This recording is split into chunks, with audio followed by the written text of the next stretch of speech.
తిరుమల లడ్డు అండి. నేనేమంటున్నానంటే Tirumala laddu very important. కానీ అన్ని మతాల్లో మనకి ఏంటంటే చర్చ్, దర్గా ఇవి ఉన్నాయి. అక్కడ అన్ని చోట్ల కూడా ఏంటంటే ప్రసాదాలు ఇవన్నీ చేస్తుంటారు. ఇప్పుడు వాళ్ళ ఆరోపణ ఏంటంటే దాంట్లో యానిమల్ ఫ్యాట్ అనేది మిక్స్ అయి ఉంది అని చెప్పారు. సరే, కొందరేమో చెక్ చేసాం ఉందంటున్నారు. సరే, ఉందనుకుంటే మరి అక్కడ ఉన్న బోర్డు వాళ్ళు ఏం చేశారు, అక్కడ ఉన్న ఒఫీషియల్స్ ఏం చేశారు, మరి ఇది ప్రాసెసింగ్లో అదన్నీ చెక్కింగ్ ఉంటుందని విన్నాను. అంటే ట్యాంకర్ రాగానే చెక్కింగ్ ఉంది. మరి ట్యాంకర్ నుంచి ఎట్లా పాస్ అయింది?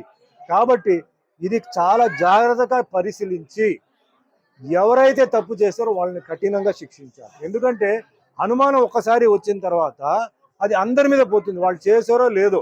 ఒక ఆఫీస్లో ఒకటి తప్పు చేస్తే అందరికీ చెడ్డ పేరు వస్తుంది. అది తప్పదు, అది జరగకూడదు. ముఖ్యంగా ఏంటంటే ఇలాంటి భక్తి విషయంలో, దేవుడి విషయం ఏదైనా సరే, నేను చెప్పేది ముస్లిం అయినా, క్రిస్టియన్ అయినా, జైన్ అయినా, ఏదైనా దేవుడు ప్రసాదం వచ్చి అలా చేయడం చాలా మహాపాపం. అందులో వెంకటేశ్వర స్వామి పాత్ర నేను చేశాను. తిరుమలకు ఈరోజు ఏంటంటే భారతదేశం ప్రపంచం నుంచి వస్తున్నారు. లడ్డు అంటే అంత ఒక సెంటిమెంట్. ఆ లడ్డు ఎన్నో ఊరికి కొరియర్లు వెళ్తుంది. ఆ లడ్డు అంటే ఒక అది అది అంటే తింటేనే ఏదో ఆరోగ్యం బాగాలేకపోతే మాకు ఆ లడ్డు తినేసిన తర్వాత మాకు బాగుంది అంటే అంత సెంటిమెంట్ ఉన్న ఒక లడ్డుని అలా చేసేవాళ్ళని వదలకూడదు. దీనికి నేను చెప్తున్నాను, దీనికి ఎంతైనా సరే అదే మాదిరిగా ఇప్పుడు ఎన్నో బిల్లు పాస్ చేస్తున్నారండి. పార్లమెంట్లో ఎన్నో బిల్లు పాస్ చేస్తున్నారు. నేనేం చెప్తానంటే మన భారతదేశంలో ఎన్నో మతాలు ఉన్నాయి. అంటే Hindu, Muslim, Christian, Sikh, Parsi, Jain, Buddhist ఉంది. మరి ఈ మతాలని ఈ విధంగా అన్యాయం చేయకుండా కాపాడడానికి ఒక బిల్లు పాస్ చేయండి. ఇలాంటి విషయాలు ఎవడైతే తప్పు చేసాడో వేయండి లోపల 2 సంవత్సరాలకి. అది ఎంతో మంది మనోభావాన్ని అది ఇబ్బంది పెడుతుంది, కష్టపడుతుంది.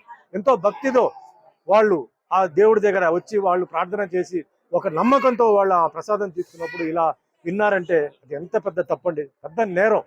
అది టెర్రరిస్ట్ కన్నా చాలా పెద్ద తప్పు అది. కాబట్టి ఇది కఠినంగా ఇది చేయాలి, కానీ జాగ్రత్తగా చేయాలి. ఎవరు తప్పు చేశారో వాళ్ళని పట్టుకోవాలి.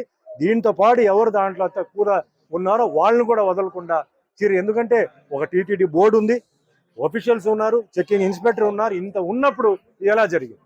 సో ఖచ్చితంగా దీనికి ఏ లెవెల్ అయినా సరే సీఎం చంద్రబాబు నాయుడు గారు, డిప్యూటీ సీఎం పవన్ కళ్యాణ్ గారు ఇది వదలకూడదు.